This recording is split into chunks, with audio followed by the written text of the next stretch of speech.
বিভিন্ন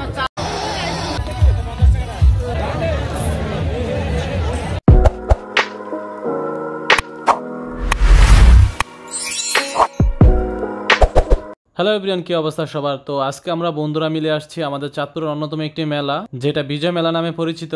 আর বিজয় মেলা হচ্ছে চাঁদপুরের ঐতিহ্যবাহী একটি মেলা। দীর্ঘ 31 বছর ধরে এই মেলা হয়ে আসছে চাঁদপুরে। তো আজকে আপনাদেরকে পুরো বিজয় মেলা যাবতীয় কার্যক্রম ছোট্ট একটা ভিডিওর মাধ্যমে দেখানোর চেষ্টা করব। আমাদের সাথেই থাকুন।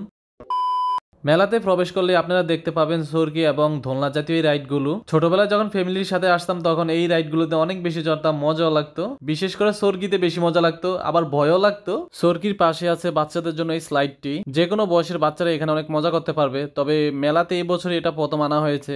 এবছরের সবচেয়ে চাহিদা সম্পূর্ণ রাইড ছিল নৌকা রাইড। দোলনা এবং সরকির তুলনায় নৌকা রাইডটি অনেক বেশি জনপ্রিয় ছিল এবারের মেলায়, আর চাহিদাও ছিল অনেক বেশি। দোলনা, সরকি এবং নৌকা রাইডের পাশাপাশি বাচ্চাদের জন্য আরো কিছু রাইড ছিল।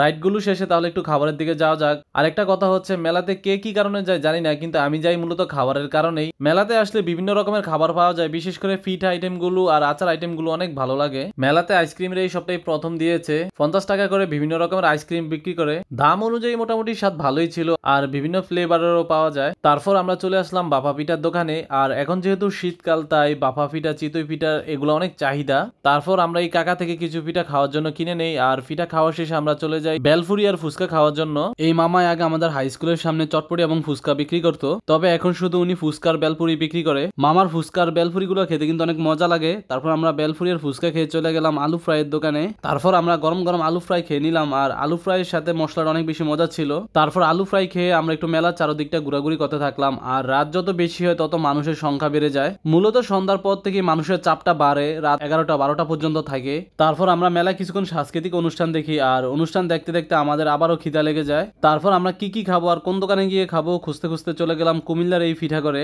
তারপর এখান থেকে আমরা বরফুর পিঠা খেতে লাগলাম, আর পিঠাগুলো অনেক মজার ছিল। তারপর পিঠা খেতে খেতে এবং মেলা দেখতে দেখতে রাত অনেক হয়ে গেছে, তাই সবাই ঠিক করলো যে বাসায় চলে যাবে। আর বাসায় যাওয়ার আগে বাসার জন্য বুট, বাদাম, মরুলি নেওয়ার জন্য চলে গেলাম আমরা এই দোকানটাতে। তারপর আমরা যে যার মতো করে বাসার জন্য বুট, বাদাম, মরুলি নিয়ে নিলাম। আর এই দোকানটাতে একসাথে অনেক আইটেম হয়, খুব সহজে আমরা সবগুলো আইটেম পেয়ে যাই। তো আজকের মতো এখানেই শেষ হচ্ছে আমাদের ভিডিও। নতুন কোনো ভিডিওতে আবার দেখা হবে আপনাদের সাথে। এতক্ষণ আমাদের সাথে থাকার জন্য সবাইকে অনেক ধন্যবাদ।